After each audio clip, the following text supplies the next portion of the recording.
Okay, I took the two long bolts out here. They were extremely loose. Now I'm going to take this guy off, and the screw head is here. The nut is on this side, and you can see how the band's positioned by this terminal here. Okay, this nut is a Wentworth, a 1/4 Wentworth nut. Okay, so in addition to the nut and lock washer that go on the end of the stud, clamping the cable, there's a small flat washer and then a larger, thicker flat washer. Okay, pulled the armature out. And I don't know if you can see in there, but it's pretty gunky. So I'm going to try to get these screws out. I've got the impact driver that I'm going to give a shot. Sometimes it works. Okay, this is how I got the screw loose for the armature. It's really tight, so I use the monkey wrench to twist on the impact driver and hit it with the hammer. A good wrap, and I have this little frame to hold it, and it came right out when I did that. But by hand it would have been impossible. This is unfortunate. One of the springs for the brush is rusted or corroded off. What are the odds I can get a new one of those? Okay, there it is, all apart. Fortunately, there's a wire corroded in half here, as well as this broken brush spring. I can fix this wire. I bought new brushes, and that's not going to be a big problem. But I don't know about this spring and how I'm going to fix that. Okay, the generator is all apart, starter is all apart. And I took all this mechanism apart. I'd like to get this plate off, but I tried tapping it out of the bearing and it's really tight, so I might have to just leave that. But I have it cleaned up. I'm going to sandblast it and paint it. Here's the inner guts of it. I don't know if you can see on the camera, but this wire is to the brush. One of the wires is totally gone there. So I'm going to try to replace that. Here are the springs. I did actually find a spring on eBay that is for a Lucas generator. It doesn't list mine, but it looks much like this, so I ordered it. And at least it'll be a better starting point than this broken one. I should say on the end here, if anybody takes this apart, this nut is reverse threaded, and there's a cotter key through it, but yeah, backwards thread on this guy. Next, I'm going to take apart the generator so I can paint everything together. I have two projects all messed up and mixed up together. And this is the Lucas M418G. I think 418G is all you really need to know for the part number, so it's 12 volts.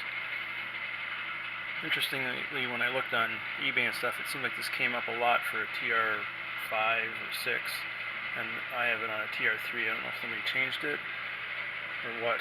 I might try to look into that a little bit more and see if I have the right starter. Okay, I was able to get the wire out of there, heated it up with the soldering gun, and I cut the brush wire off and then yanked it out with the tweezers. Didn't get too many burns, but definitely got some hot solder on me. So I've got the new brush just crimped in there. Have to solder it. Here's the old one. And the problem was this, well, it still worked, but half the conductor was gone. These are actually wired loops, so it goes from the brush, loops, and comes back to the brush.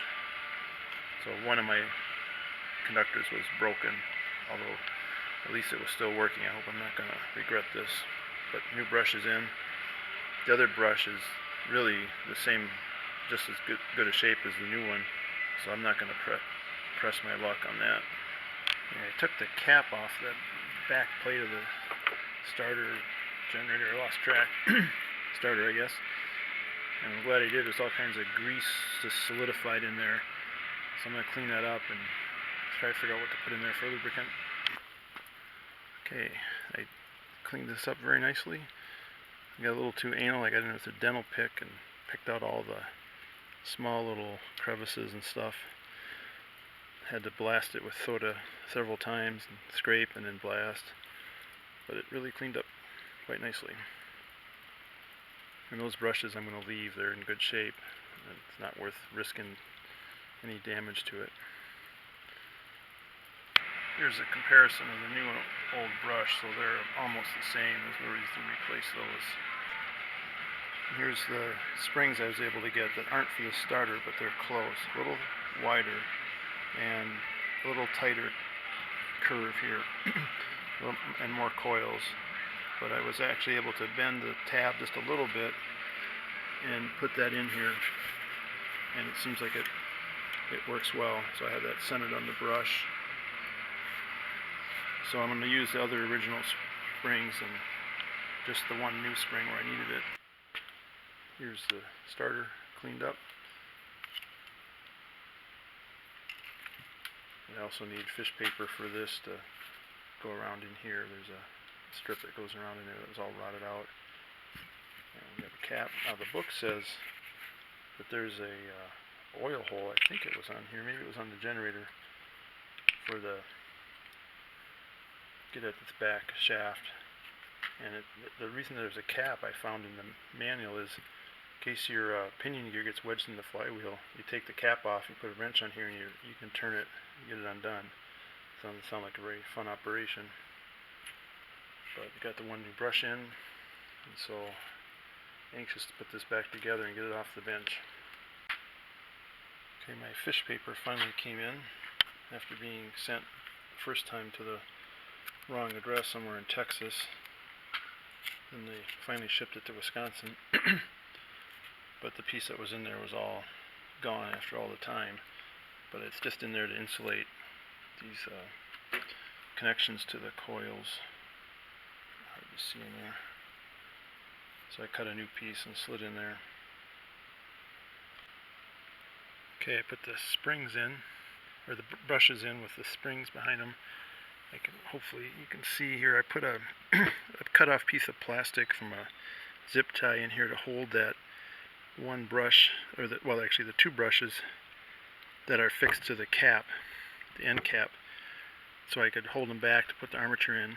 And then the last two brushes I was able to work through here, pull the spring back, and then put the brush in, let the spring snap back down on it. But I'm not sure if that's the best way to do it or not, but it worked. There's that plastic piece in there. I got to pull it out and let the spring then push the brush against the armature again. Okay, this is the only thing that was left of my return spring, and this is a new return spring. So I'm going to put that on. It goes on first. Oops. And there's this cap to hold it. And then gear, spline, the gear should go in, and the thrust washer, I guess, and the big spring, and then the cap, which is reverse threaded.